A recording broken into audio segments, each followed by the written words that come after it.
بالله من الشيطان الرجيم. بسم الله الرحمن الرحيم. كلا لما يقض ما أمره فلينظر الإنسان إلى طعامه أنا صببنا الماء صبا ثم شققنا الأرض شقا فأنبتنا فيها حبا وعنبا وقضبا وزيتونا ونخلا وحدائق غلبا وفاكهة وأبا متاعا لكم ولأنعامكم فإذا جاءت الصاخة يوم يفر المرء من أخيه وأمه وأبيه وصاحبته وبنيه لكل امرئ منهم يومئذ شأن يغنيه وجوه يومئذ مسفرة ظاهرة مستبشرة ووجوه يومئذ عليها غبرة ترهقها قترة أولئك هم الكفرة الفجرة صدق الله العظيم. محترم بزرگوں اور دوستوں، دینی اور ایمانی بھائیوں، اللہ رب العزت کا شکر ہے، اس کا کرم ہے کہ اس نے ہمیں نماز عشاء کی توفیق عطا فرمائی اور ساتھ ہی ساتھ درس قرآن میں بیٹھنے کی بھی توفیق دی. حضرات، آج آپ کے سامنے سورہ عبسہ کا تیسرا اور آخری پارٹ پیش کیا جا رہا ہے. آج آیت نمبر 23 سے اور آیت نمبر 42 تک تلاوت کی گئی ہے اور یہ اس کا آخری تتمہ ہے. اس سے پہلے 2 پارٹ میں آپ نے سورت کی تفصیل کو جانا تھا کہ کس ناحیے پر سورت کس طریقے سے اپنا مضمون پیش کر رہی تھی اور کیا کیا مضامین اس کے اندر جو مرکزی کردار رکھتے تھے پیش کیے گئے تھے. سب سے پہلے آپ کے سامنے آیات کا لفظی ترجمہ پیش کیا جاتا ہے اور پھر جو ہے اس کی تفسیر بیان کی جائے گی. کلا، ہرگز نہیں، لما یقض ما امر، اب تک اس نے اس کے حکم کی بجا آوری نہیں کی. کلا، ہرگز نہیں، اب تک اس نے یعنی انسان نے اس کے حکم کی یعنی اللہ کے حکم کی بجا آوری نہیں کی، اللہ کے حکم کو پورا نہیں کیا. فَلْيَنْظُرِ الْإِنسَانُ إِلَى طَعَامِهِ، چنانچہ انسان کو چاہیے کہ وہ اپنے کھانے کو دیکھے. جس چیز کو وہ کھاتا ہے، جس کو وہ پیتا ہے، جس سے اس کو نشو و نما ملتی ہے، اس کے اوپر غور و فکر کرے. اَنَّا صَبَبْنَا الْمَاءَ صَبًّا، ہم نے خوب پانی برسایا. ہم ہی ہیں کہ ہم نے پانی اور خوب پانی کو آسمان سے برسایا. ثُمَّ شَقَقْنَا الْأَرْضَ شَقًّا، پھر اس پانی کو برسا کر خوب اچھے سے زمین کو پھاڑ دیا. یعنی زمین پر برسا پانی، زمین بہترین طریقے سے پانی چوس لی اور اس کے بعد میں کاش کے قریب یعنی کاش کے لائق بن گئی. تو وہاں پودے اور جو بھی دانے ڈالے گئے، جو بھی بیج ڈالے گئے، زمین نے ان کو چاک کر دیا، پھاڑ دیا اچھے طریقے سے. پھر زمین کو ہم نے پھاڑ دیا یعنی کہ اس کو کاش کے قابل بنا دیا. فَأَنبَتْنَا فِيهَا حَبًّا، اور پھر ہم نے اس سے اناج اگائے، اناج پیدا کی. وَعِنَبًا وَقَضْبًا، اور انگور اور ساتھ ہی ساتھ جو ہے سبزے ترکاریاں اس سے اگائی. وَزَيْتُونًا وَنَخْلًا، پھر اسی سے ہم نے زیتون تیل ونخلا اور کھجوریں پیدا اگائی. وحدائق غلبا، اور گھنے باغات پیدا کر دیے. یعنی باغ لگایا آپ نے، بارش ہوئی اور پھلا پھولا اور گھنا ہی بن گیا، تو ہم نے اس سے گھنے باغات بھی اگائے۔ وفاکہۃ، آپ باغوں سے میوے نکالے، سوکھے میوے جس کو آپ ڈرائی فروٹ کہتے ہیں، میوے پیدا کیے۔ وابا، اور گھاس پھوس پیدا کی جس کو جانور کھاتے ہیں۔ متاعا لکم ولانعامکم، اور یہ ساری چیزیں تمہارے اور تمہارے جانوروں کے فائدے کے لیے پیدا کی بنائی ہیں۔ یہاں تک انسان کو اس کی ایکٹیویٹی پر غور کرنے کے لیے میسج دیا کہ اگر انسان واقعی میں اللہ کی نعمتوں کو یاد کرنا چاہتا ہے اور صحیح معنوں میں انسان اللہ کی اس دنیا میں اللہ کی بندگی کرتے ہوئے زندگی گزارنا چاہتا ہے، تو صرف ان تمام چیزوں پر غور کر لے تو وہ کبھی غلط راستے پر اور غلط عقیدے پر نہیں چلے گا۔ اور اگر نہیں مانتا ہے اس کا میسج اس کے بعد میں پھر آگے فَإِذَا جَاءَتِ الصَّاخَّةُ، کہ جب اچانک کانوں کو بہرا کر دینے والی یعنی قیامت آ جائے گی۔ جب قیامت آ جائے گی تو لا محالہ تمہیں کرنا پڑے گا، آ جائے گی کانوں کو بہرا، ابھی اس کی تفسیر آئے گی۔ یوم، اب جب قیامت آ جائے گی تو قیامت میں کیا ہوگا اس کا بھیانک منظر یہاں پیش کیا۔ یوم یفر المرء من اخیہ، جس دن آدمی اپنے بھائی سے، کوئی بھی آدمی ہوگا یعنی بھائی سے، وَأُمِّهِ وَأَبِيهِ، بیٹا بیٹی ماں سے، باپ بیٹے سے، یعنی کہ آدمی اپنی ماں سے، اپنے باپ سے، وَصَاحِبَتِهِ وَبَنِيهِ، اور آدمی اپنی بیوی سے اور اپنے بچوں سے کوسوں دور بھاگے گا، الگ تھلگ ہوگا۔ یعنی قیامت اتنی بھیانک ہوگی، اس دن کسی رشتہ داری کا پاس و خیال نہیں ہوگا۔ لِكُلِّ امْرِئٍ مِّنْهُمْ يَوْمَئِذٍ شَأْنٌ يُغْنِيهِ، ان میں سے اس دن ہر شخص کے لیے ایک ایسی فکر دامنگیر ہوگی جو اس کے لیے کافی ہوگی، اسی میں ڈوبا ہوگا، ایک فکر سوار ہوگی، اسی کو سوچ رہا ہوگا، کسی سامنے پر بھی نظر نہیں پڑے گی، اس لیے کہ اس وقت سب ننگے ہوں گے۔ ابھی اس کی تفصیل آئے گی۔ وجوہ یومئذ مسفرہ، اس دن بہت سے ایسے چہرے بھی ہوں گے جو روشن چمکدار ہوں گے۔ ضاحکۃ مستبشرہ، ہنس رہے ہوں گے اور حشاش بشاش ہوں گے وہ چہرے، یہ مومنین کی صفت بتائی۔ وجوہ یومئذ علیہا غبرہ، اور اس دن بہت سے چہرے ایسے ہوں گے جن کے اوپر غبار آلود یعنی گرد پڑی ہوگی، بہت سے چہرے ایسے ہوں گے جو غبار آلود ہوں گے، گرد میں گندے ہوں گے۔ ترہقها قتر، ان کے اوپر سیاہی ہوگی، کالس لگی ہوگی، کالے پڑنے ہوں گے، فق ہو گئے ہوں گے۔ اولئک هم الکفرۃ الفجرہ، یہی وہ لوگ کافر اور بد کردار ہوں گے جنہوں نے اللہ اور رسول کے پیغامات کا انکار کیا، یہی لوگ سیاہ پڑ گئے۔ یہ اس کا ترجمہ ہے جو آپ کے سامنے پیش کیا گیا۔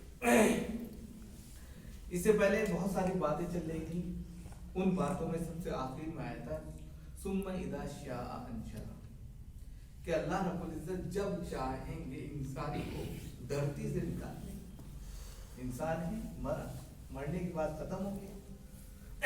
یہ عقیدہ مکہ کے لوگوں کا تھا کہ انسان مر جائے گا، مرنے کے بعد پھر اس سے کوئی سوال جواب نہیں ہوگا، ہم ہڈی ہو جائیں گے، ختم ہو جائیں گے۔ اور قرآن کہہ رہا تھا آپ صلی اللہ علیہ وسلم ان کے سامنے جو دعوت پیش کر رہے تھے وہ یہ کہہ رہے تھے کہ انسان کو اس دنیا میں آزمائش کے لیے بھیجا گیا ہے اور اس کے بعد پھر ایک دوسری دنیا میں جانا ہے جس سے اس کے اس بارے میں سوال ہوگا۔ تو وہ یہ کہہ رہے تھے ہم آخرت کو مانتے ہی نہیں۔ اللہ کہہ رہا ہے کہ ہم جب چاہیں گے دھرتی پھاڑ کر اس کو کھڑا کر دیں گے، نکال دیں گے۔ تو اسی کو یہاں پر بتا رہے کل ہرگز ہرگز نہیں، اب تک انہوں نے خدا کے حکموں کی پاسداری نہیں کی، یعنی جو اللہ کہہ رہا ہے ابھی تک اس کو ماننے کے لیے تیار نہیں، ابھی تک وہ آخرت کا انکار کر رہے ہیں، کسی طریقے سے بھی وہ آخرت کو ماننے کے لیے تیار نہیں۔ رسول کی بات کو تو بہت دور کی بات ہے کہ رسول کی بات کو مانے، وہ آخرت جو بالکل مسلم چیز ہے اس کو بھی ماننے کے لیے تیار نہیں۔ خدا کا جو حکم ان کو دیا گیا اس کو بھی ماننے کے لیے تیار ہے.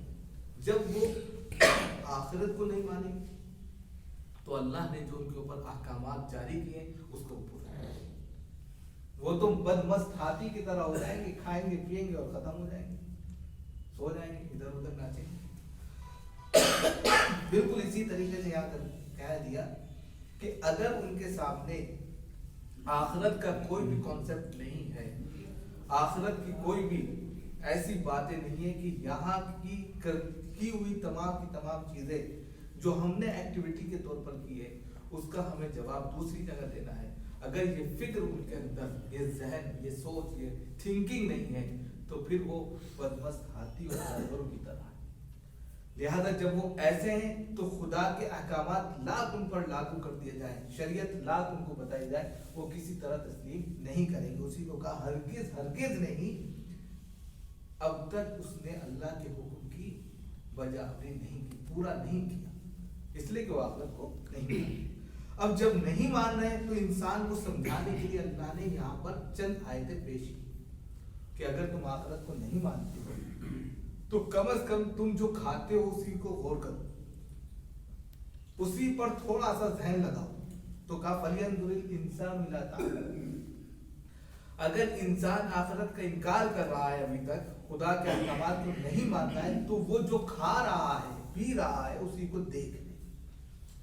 ہم نے انسان کو پیدا کیا, پھر انسان کو زندہ رکھنے کے لیے اس کے لیے وہ تمام چیزیں پیدا کر دی جو اس کو تقویت پہنچائے, جو اس کے ذہن کو صحیح رکھے, جو اس کے نشو و نما کے اندر بڑھوتری پیدا کرے. اور یہ چیز ہو سکتی ہے اور بہت زیادہ ہوتی ہے جو سعادت مند لوگ ہوتے ہیں کہ جب وہ کھاتے پیتے ہیں اللہ کی نعمتوں پر شکر گزار بندے بن کر سجدہ ریزی کرتے ہیں, اللہ کے سامنے سجدہ ریزی میں گڑ گڑاتے ہیں اور اس کا شکرانہ ادا کرتے ہیں. اور جب یہ چیز ہوتی ہے تو لئن شکرتم لأزیدنکم, اللہ ان کی نعمتوں میں مزید اضافہ کر دیتا ہے.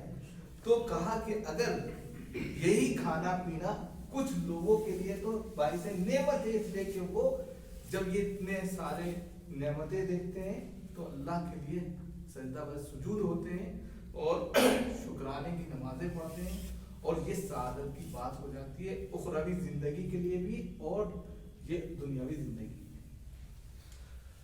اور کچھ لوگ ان میں ایسے ہیں کہ جو ہٹر میں سرکش ہیں, تو لہذا جو سرکش ہیں ان کو چاہیے کہ وہ غور کریں, اس کھانے پر غور کریں, اور کھانے پر غور نہیں کر سکتے تو اس کے اس منظر کشی پر غور کریں, اس پس منظر پر یعنی بیک گراؤنڈ پر غور کریں کہ وہ کھانا کیسے آیا.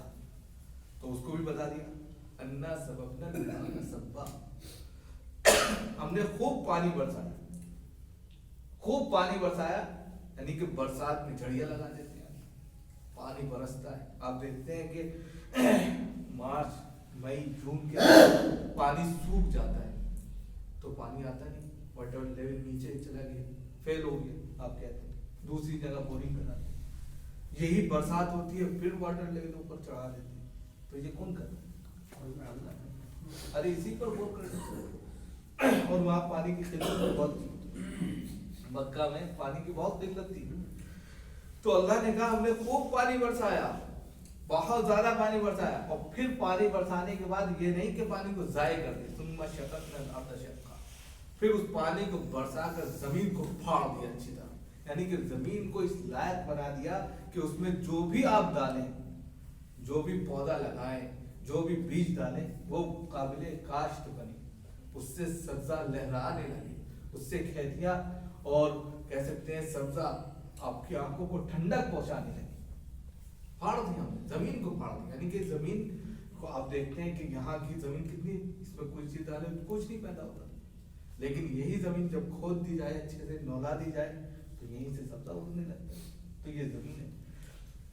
زمین میں تین طرح کی ہوتی ہے, ایک بنجر ہوتی ہے, ایک سرسبز جو شاداب ہوتی ہے, تو اور ایک زمین ایسی ہوتی ہے جو بنجر تو نہیں ہوتی لیکن اپنے اندر عکس کرنے کی صلاحیت رکھتی ہے, تو وہ دوسری مثال دی گئی ہے.